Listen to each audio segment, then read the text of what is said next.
Ryan! Grabe! Ang galing ni James Deakin dito sa issue niya versus LTO na kung saan bit-bit na bit-bit niya ang damdamin ng mga tao. Short recap muna tayo. Ito na ang mga nangyari. Nag-post si James Deakin ng experience niya sa LTO dahil sa alleged reckless driving ng anak niya sa Skyway. Sa sobrang trending, sa sumunod na araw, nagka-media interview siya at kinover ng iba't ibang media outlets. Next day, sumagot ang LTO, nagpa-presscon, at few hours after ng presscon sa umaga, nag-post ulit sa Facebook si James Deakin ng kanyang hearing with ARTA o Anti-Red Tape Authority sa hapon.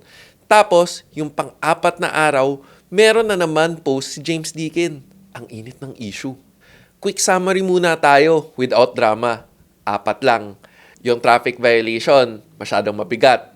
Yung 15 calendar day, sumakto holiday. 5 days na lang naiwan. Yung ORCR na required para matubos ang lisensya, red tape, confirmed by ARTA. At yung proseso ng LTO, bulok. Na kung sumunod ka ng proseso, lalo kang mapapahamak. At ang sagot ng LTO, tama naman daw yung violation na pinataw. Tama rin na 15 calendar days, yun kasi ang nakasulat sa rules.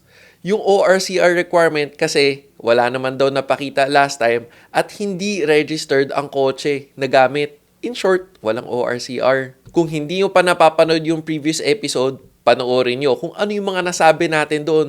Kasi sa episode na to, iba na ang ating pag-uusapan.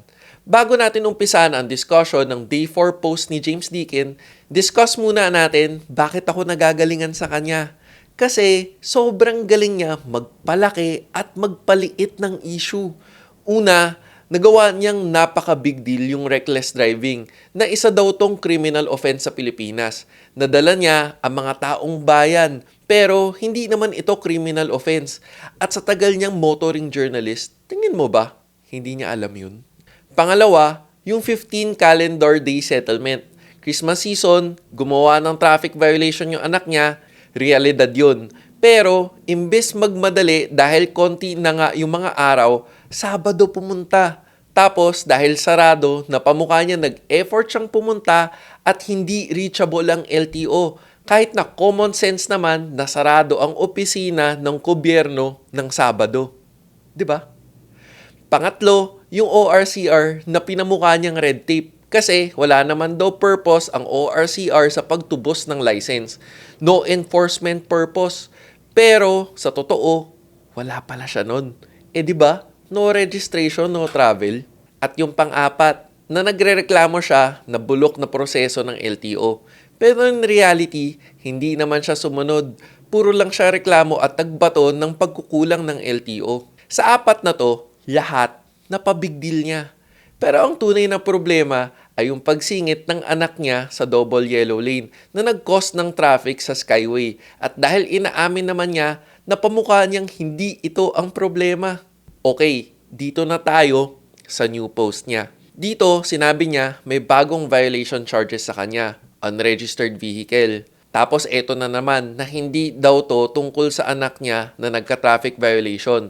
Dahil kinuha daw yung ticket, hindi kinontest at nagbayad, sarado na raw, done and dusted. Natuyo na ang tinta, Elvis has left the building. New info is just deflection.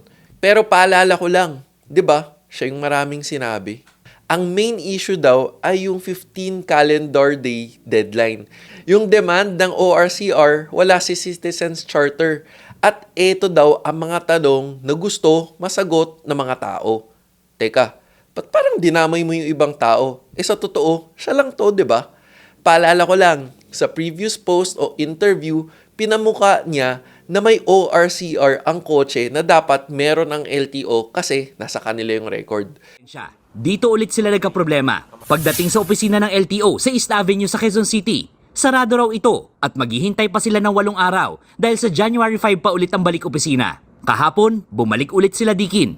Nagbayad sila ng 2,000 pisong multa pero hindi pa rin nirelease ang lisensya ng kanyang anak. Kailangan pa raw nila kasing mag-submit ng official receipt at Certificate of Registration o ORCR kahit na hindi naman nila pag-aari ang sasakyan.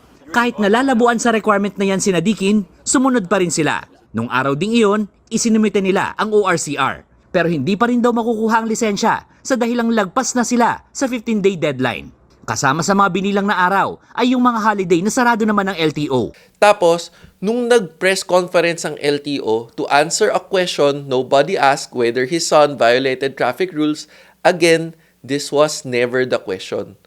Teka, 'di ba sa previous post niya, ang kwento niya, chinek niya yung ticket at ang reklamo niya ay dapat hindi reckless driving at improper lane change or disobeying proper signs lang daw.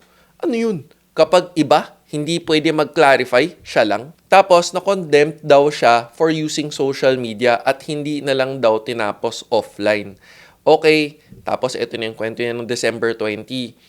Tapos, yung taong pinagtanungan daw niya, binanatan sa social media. Ito, assumptions ko lang.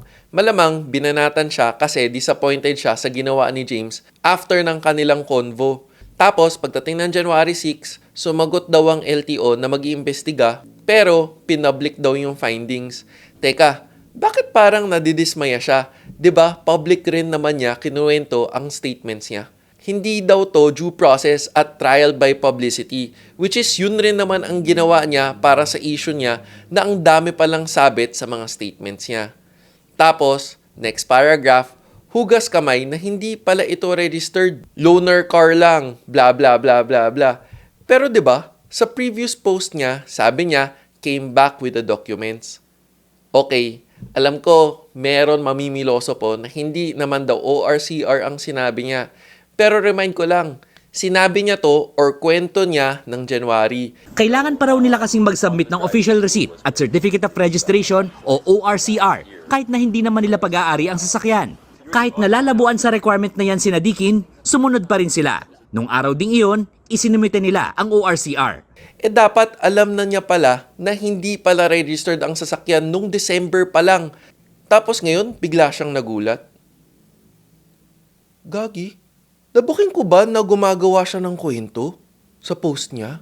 Tapos ang dami pa niyang sinasabi na may double standard, case in point, hypocrisy. Okay, grabe, ayoko na, hindi ko na matik.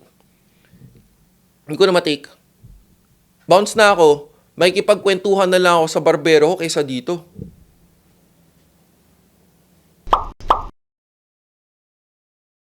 O, teka. Pag may nakalimutan man ako, comment down below. This is me, Real Ryan, bringing you real talk, real experiences, and real reviews. Don't forget to subscribe, like, and click the notification bell. Thank you for watching.